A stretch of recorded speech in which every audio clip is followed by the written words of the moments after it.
Hi, everybody. It's Jacinda. Welcome back to my channel. Well, welcome back to those who've been here before and to all my newcomers who have may stumbled across my video. My name is Jacinda. Again, I am 33 years old and I am TTCing baby number one via IVF.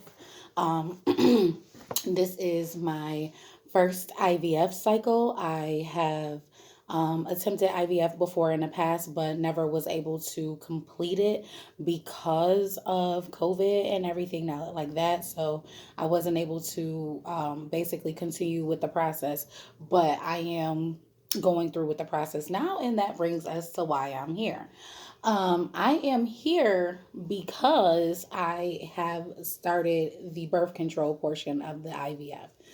That's one of the initial things they get you to do besides the semen analysis, which I will be touching into that a little bit today, but not really going too deep into it until it's actually done and I'm able to come back on with the results. As far as right now, I have um, I have started the birth control. I'm actually on day two of the birth control, and I should be done in 2 weeks, and then I should get my cycle or some spotting, and I have some blood work and all that stuff coming up. But anyway, so we're gonna just deal with the here and now, what's going on here and now. Right now, I'm day two of the like I said, I'm day two of the birth control, and I am going to start. Make sure my address is covered. Going to start. What is this called? Prenatal vitamins. There we go. I guess I'm not even saying I guess, but when you're TTCing, it is a very good idea to it's a very good idea to get yourself on some sort of form of vitamins, some sort of form of birth control. You should absolutely get on some sort of supplement because obviously, if you're having fertility issues, there's something going on within your system. So, therefore, to kind of boost it up and help you get a sticky baby and everything like that so that you can have a successful IUI, IVF, natural cycle, whatever you decide to do, it is a really good idea to start on some sort of vitamin, some sort of birth control, that ahead of time. It's really good to build up your uterus and baby making organs, whatever. It's good. It's good for you. It's good for the kid. I've decided to try out the Ali. It's gentle on the stomach, the essential prenatal folic acid plus DHA with a complete multi blend for mommy and baby. Okay, you do want something with DHA. You do want something. Sorry, my nails are shot. My hands are ashy. Never mind none of that. Okay, listen, I done took the contacts out. I got my glasses on today. So never mind none of that. Okay, so we're here for our baby. That's what we here for, aunties. Okay, so I decided to go with Ali. Last few cycles, I've always went with the I cannot think of the name of the prenatals that I went with before, but they're like the common brand. Um, Not pre mom, not pre seed. I forgot what it's called. I'm so sorry. Please forgive me. I don't have it written down. I should have been more prepared and had the other one with me. But I was taking a different one. I wasn't taking the Ali. This is the first time that I'm taking the Ali. Um, because it's all natural. I really, really like it. It's not vegan or anything like that. It's not a lot of sugars. It's only 4 grams of sugar, 30 calories, and it's good for pregnant and lactating women. Has its omega 3s in it.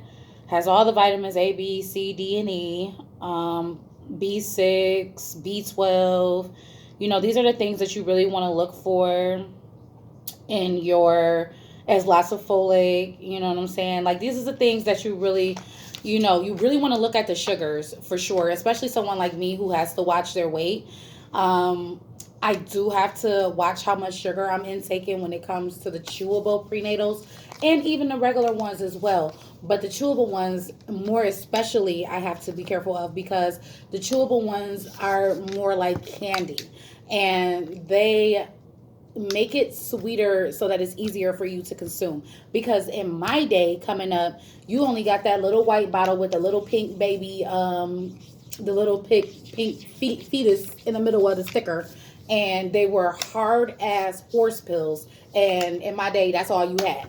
You know, that's how we knew you were pregnant. Is if you came over to the girl house and she got that white bottle with that pink sticker. You know, but nowadays things are so advanced. You know, you can get your prenatals in a chewy, you can get your prenatal in a drink. You know, it's all types of stuff that you can do now. It's all up to you with your preferences, with your tastes is. I already take enough pills. I take vitamin supplements with Herbalife. I take weight loss control supplements with Herbalife. I take blood pressure medication that I'm already on, and the birth control that I'm taking is in pill form. I'm taking that, and it's already enough. You know what I'm saying? It's enough of pills already. So if I can try to omit one, then I will do that. So okay, for the instructions, usually with these. Usually with the chewables, you have to take two.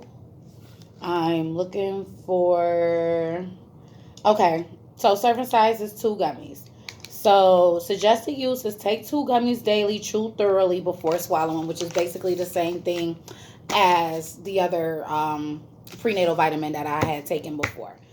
The other prenatal vitamin that I had taken before, if you go back in my videos, I'm sure I talked about it then, the prenatals that I was taking when I was going through my IUI process. It did help my cervix be nice and thick and ripe. Like, I was absolutely ready, but it's something, for me, it's something between the process of, yeah, I have hair, like, literally everywhere. For me, it's the process of, oh, push down. Okay. So for me, it's the process of sperm, meet, egg, and implanting. Like, there's some sort of mixed signal there inside my body chemistry. So, I can't really conceive on my own. I'm trying to open this up, y'all. I swear, they made absolute sure that nobody is getting in this. Okay, there we go. So, trying to pop this bad boy off, I guess. Okay, thank you. Appreciate y'all. That was, well, at least I know ain't nobody tamper with it, right? Because goodness gracious, it took a lot. The gummies look good. They look tasty. Smell fruity, smells a little medicine-y. You know how that smell is. But what you don't want to do is smell it and then try to eat, take it. I have a piece of gum in my mouth. Please excuse me. I'm going to take the gum out. Okay. So the gum's out. All right. And I'm going to take 2 of my chewable vitamins, and I'm going to let you guys know how they are. I'm going to take them, chew them up. Initially, not bad. Not bad. Something I can do every day. Something I can do every day. It's just like having a piece of candy. I like the red ones. It's really, And it's a little tart. Really good. Not a big candy head, but when it comes to prenatal vitamins, I need something that I'm going to take every single day. So I'm trying to chew it up thoroughly. Get it all in there. It's in there. I'm going to put my gum back. But it's in there. All nice and chewed up. Good to go. Not bad. Now I have my prenatals for today. That's my tea. So now I've had my prenatals. Okay. So The next thing that we're going to be doing is the semen analysis. So they gave me this cup. Yeah, I know what this cup for. And if you don't know what this cup is for, if you've never been through this process, or if you've never had an IUI, or if you've never had to have your partner have a sample, this here is the cup for the sample. So we'll be taking all the little fun juices and we'll be putting them in here, and we'll be going to do our semen analysis first week of January, because she wants it done by the 6th of January. So we'll be planning and scheduling for that first week of February, and hopefully we could get in and get an appointment set for before the 6th, because they're going to need to know if there's anything that he needs to do to get his count up, or if it's anything that he needs to do if he has lazy swimmers, or if there is a low count, or if there's any vitamins or anything that he needs to be on to give him more mobile, more healthy sperm. So far, with both of the IUIs, his count was more than enough. And each time that we went, it was always more than enough. But it's very likely that he has heavy lazy swimmers. It's very likely, and it's also likely that it's just me. We don't know. You know what I'm saying? So, you know, whatever. But so, for all the women who are getting ready to prepare for IUIs or IVF, just know that as you're stepping into this new journey, be patient with yourself. Be patient with the process. The process is long. It's tiresome. And I mean, like, it's more than just how long. I've been 11 minutes. Okay, so I should be all right. It's okay. When I say the process is long and it's tiring and it's strenuous and it's hard, I don't mean that in a sense of it's it's the date wise. Like, okay, so listen. When you think of IVF, okay, first of all, when you start off in your infertility journey, you never think that you're going to have to get IVF. That is always the last thing on your mind. It's always you want to track your cycle, you want to track your ovulation, you want to try to baby dance right on time. You might want to do temps, you might want to do vitamins, you might want to do diet, exercise, the little things with the pins, acupuncture, you might want to try massages, hypnosis, all those things first, and then before you start becoming invasive. Because once you start trying and a year has gone by, year and a half, 2 years, it's about time to go see a doctor to find out what's going on. It's been a year of trying, a year and a half, so on of trying, and nothing is going on. So just brace yourself for the possibility of the impossible. Do you understand what I'm saying? Because always in your mind, you're always like, oh, that ain't me. That'll never be me. That's not going to be my case. Oh, no, I'm just going to need this, and that. I was her. I started off with getting a MRI done, or, a scan done to see what's going on, and checking my hormones, getting the blood work done, checking your head, making sure that you don't have any pituitary adenomas or anything like that that can cause infertility. And I had a pituitary adenoma, a microadenoma. So they did not perform surgery on me, but they did give me medication. It did suppress the hormones, and it did stop the lactation, because I was lactating, never had being pregnant, never had any children, and I was lactating and didn't know why. And that was why, because I was secreting too much hormone. And that's also a part of self-advocacy. I had to speak that up. I had to make that suggestion and speak upon myself and on my own behalf to get testing done for that. You know what I'm saying? So sometimes you have to speak up for yourself. You are your own best advocate, especially being an African American female. A lot of times you go into the medical office and they don't listen to you. They don't understand. They feel like you don't understand what they're saying, like you can't comprehend basic common knowledge, or like you can't comprehend those big doctor terminologies. But they never know who they're getting, because I am rehearsed in medical lingo, because I am in the medical field. So that helped me too. But I'll be here to help you. You know what I'm saying? And try to give you the right things. So anyway, when it comes to infertility, the first thing to do is to check with your mind, because everything starts in the brain. So get your hormone levels checked, get that blood work done. Your doctors will help you figure out what's high, what's low, what needs to be worked on, what medication. So anyway, yeah. I also tried metformin.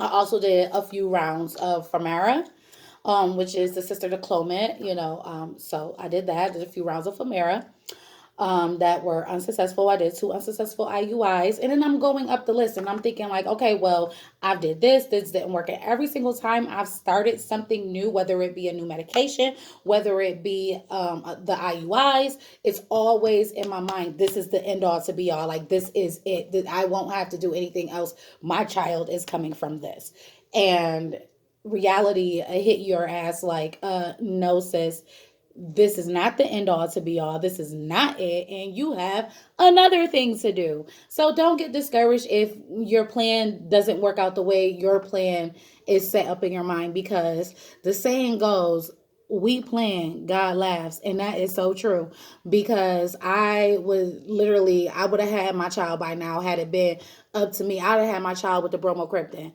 to stop the lactation. That's when my child would have came. I'd have had my child with the metformin. I'd have had my child with the first IUI. You know what I'm saying? So, if you have to get all the way up to IVF, which I was always a person like, I'm not going to need IVF. I'm not going to need IVF. I'm not going to have to do that. I better not have to do that. I don't think I'm. And here I am in the midst of the process of IVF, like in the beginning process of IVF. And the infertility journey is hard. It's hard. When you say infertility journey, it's an umbrella term.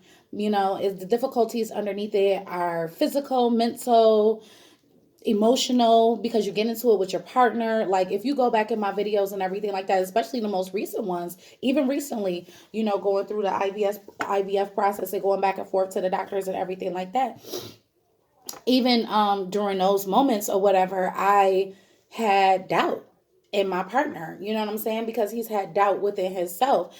And it's not an easy thing to just be like, oh, we'll be fine and get over it. We're of age where we realize the importance and the responsibility of having a child and bringing a child into your situation. I'm not even saying like bringing a child into the world in general, but bringing a child into your personal situation when you already have certain things set up in place and you already have things that you have going on personally in your own life. When things are going well in your personal life, you don't want to shake them up. And that's natural. You don't want to shake things up. When things are going well, you want to keep things smooth. You don't want to have to keep going back and forth and, trying to figure out how we're going to make it over this hump when we've made it over the humps and we're fine. When you start talking infertility, you start talking having a baby and starting a family, you have to be on the same page. And even though you may start out initially thinking that you guys are on the same page, when the shit hits the fan and it starts to get real, you quickly figure out that what you thought and what's actually happening is two totally different things. You know what I'm saying? Like it's hard to put it's hard to put it into terminology, but just stay prayed up. With your partner, y'all gotta always be on the right page. And I have been flexible this entire time. Like we have had breaks, lots and lots of breaks. We have had counseling and prayer and talking to each other, conversating with one another, formulating plans, involving family members, just really reaching out and looking for that support system. Because even though you think you may not have one, because of other people's situations, or because you really don't think that that family member will really be there for you, or this and that, you really don't know until you put those feelers out there. You really don't know until your partner, yourself, and your family all together, everyone has a conversation. Everyone needs to be on the same page, because it really does take a village, and it really does take for a support system. If you really feel like you don't have one, support systems come in all different shapes and sizes, and God puts different people in your life for different reasons, for different purposes. You never know where your support is going to come from. So don't be scared because you feel like you don't have the proper support, because it's out there, whether it's through an agency, through a company, through a friend, through a family member, through whoever. Even if it's just you and your baby daddy, or you and your husband, you and your partner, you and him. Even if it's just you and him, if y'all two is solid and y'all feel like y'all can support one another, y'all two can make it work. It's hard for a single parent, and I understand that. I see that now, and I'm so sorry, because a lot of the plans that I formulate, plan A, plan B, plan C, honey, heavily depends on him.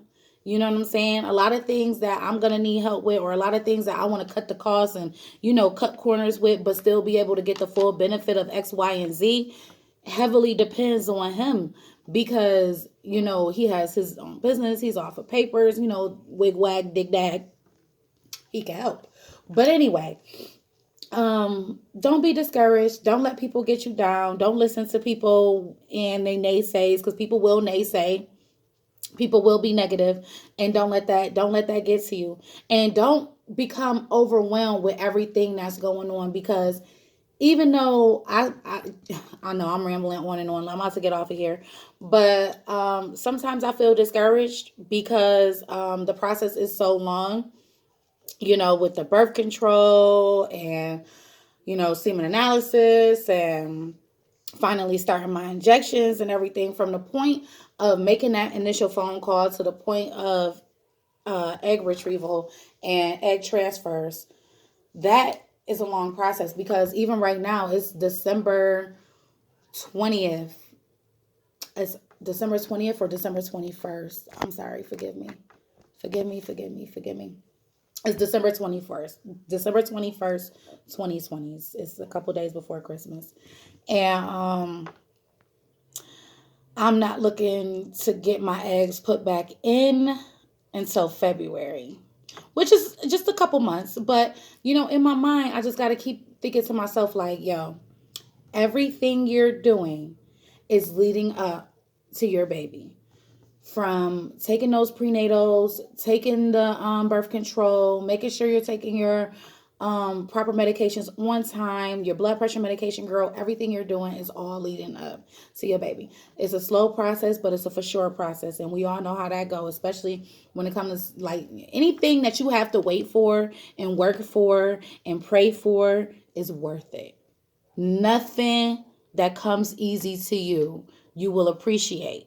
But when you have to work for something and you have to put your knees in the mud, that's the stuff that really counts.